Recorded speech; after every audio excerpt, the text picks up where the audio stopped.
Someone asked on Reddit, what is the most embarrassing school moment in your life? Which do you think is the most embarrassing school story? Express your opinion in the comments.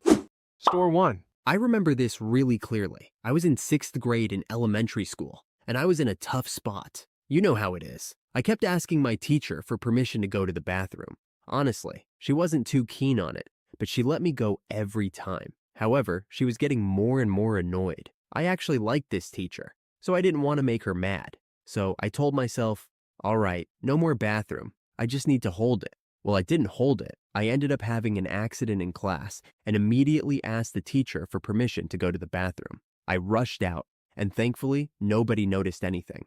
I got to the bathroom and checked the damage. It was a complete mess. It was like an unprecedented landslide. My underwear was totally soaked, and my pants looked like they were painted by Pollock. I couldn't save my underwear, but I thought I could salvage my pants. With my little buddy flapping in the wind, I snuck over to the sink and wet my pants, using all the toilet paper I could find to clean up. Then, I took my underwear and threw it out the window. I went back to class, nervous and worried about getting caught. Sure enough, the other kids noticed my wet pants and started making fun of me for having wet myself. But that wasn't the most embarrassing part. A few months later, everyone at school got the scoop that some kids had found a dead fox near the playground. We all gathered to see the dead fox because, kids are weird like that. And there it was, my underwear, hanging right next to the fox, probably fossilized and covered in moss. The kids were distracted by the fox, but I just stood there in horror until one kid pointed out the random underwear. Sure enough, someone noticed it.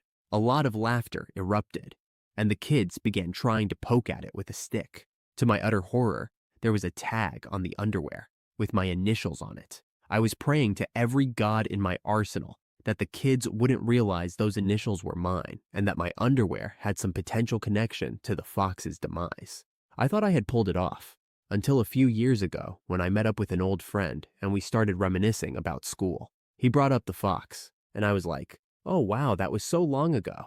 How do you remember that? But I knew exactly what he meant. He laughed and said, yeah, wow, I wonder whose underwear that was. The silence was deafening. He knew I had to go. Store 2. Mine was in physical education class. We had a particularly bad gym teacher who would refuse to give kids a spare shirt if they forgot their gear for indoor class. And he would make us go without our tops to save on laundry or to motivate us not to forget again. I was a confident kid, so it worked for me until I forgot once when I was 16. I was terrified the whole day before class, and I felt so embarrassed when I had to watch him come into the locker room in just gym shorts. Then, the teacher announced that one of the girls' teachers was sick, so we would be joining the girls' class in the bigger gym. Walking into that room as a shy, skinny 16-year-old without my top was one of the most embarrassing moments of my childhood, especially when one of the girls whistled as I walked in. Story 3. This is one of my oldest memories. It was in elementary school, either kindergarten or 1st grade. There was a big school assembly, and I had been sitting cross-legged for about 40 minutes. When I finally stood up to go outside, my leg was almost numb, and I just collapsed on the floor.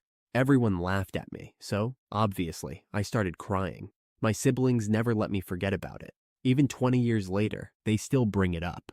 I'm sure I went through more embarrassing things in middle school, but in terms of long-term effects, this one takes the cake. Story 4. When I was in 5th grade, I had vision problems and went to the optician. I was told I was farsighted and was given a proper pair of glasses. My mom didn't want to get a nice pair, so she got me these huge gray transparent plastic monstrosities, which were a standard NHS pair back then. I actually didn't care much. I was pretty excited to try wearing glasses as a bit of a novelty, so I wore them in class for reading. It was around October, so it was a pretty new class for me. A few kids at my desk started laughing. "Look at these, miss." The teacher came over, tried to hold it in for about 3 seconds, and then burst out laughing, which made the whole class pay attention to what they were laughing at. I slowly took off my glasses and never wore them again. Story 5. When I was in elementary school, around 8 or 9 years old, I played on the boys' soccer team. I use the word played loosely here because I could kick the ball, but I was really heavy and couldn't run my height without getting out of breath. Basically, I spent most of the time sitting on the bench, and I only played in the last 5 minutes of the games we won. In one game, we were winning like 7-0, and the coach told me he was going to put me in. The problem was that there were no spare jerseys, so I had to wear the team star Liam's jersey, which was half my size.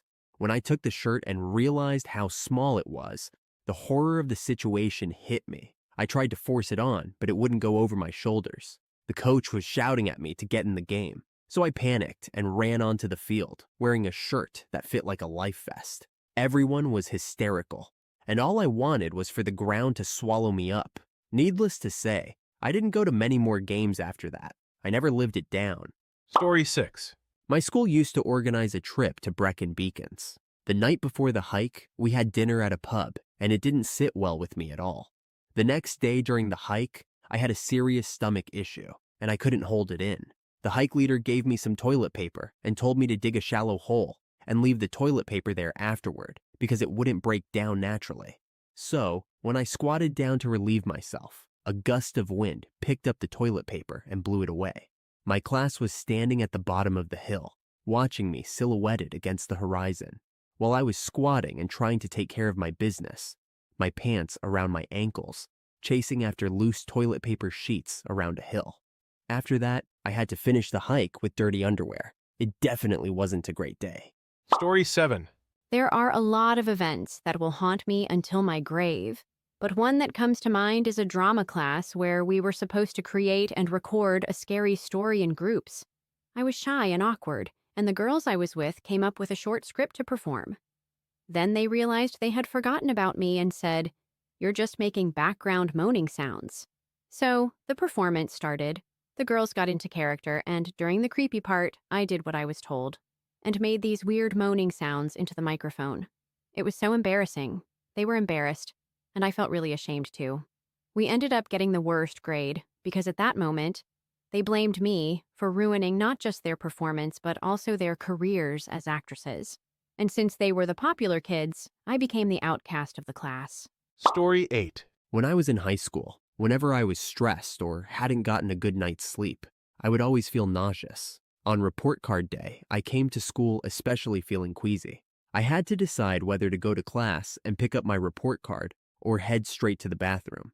I went to get my report card. It wasn't too bad. A wave of relief washed over me.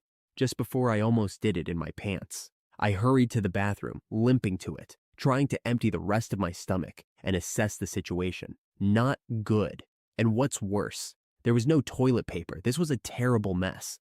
The only thing I had to clean up with was my report card. I did my best. Now I had to go to the office, explain what happened, tell them why I needed to go home and why I needed another copy of my report card. I had to do this as quickly as possible because I smelled really bad. I was dragging myself around the office, and at this point, I was getting angry. I just wanted to go home. I already told my situation to 3 people. At one point, I ended up talking to my mom and an office manager over the intercom. Just keep in mind that I was in the middle of the office, and I needed permission to be sent home. And Miss Bernadette wanted me to explain it loudly. So I just yelled, "I pooped my pants and I had to wipe my report card."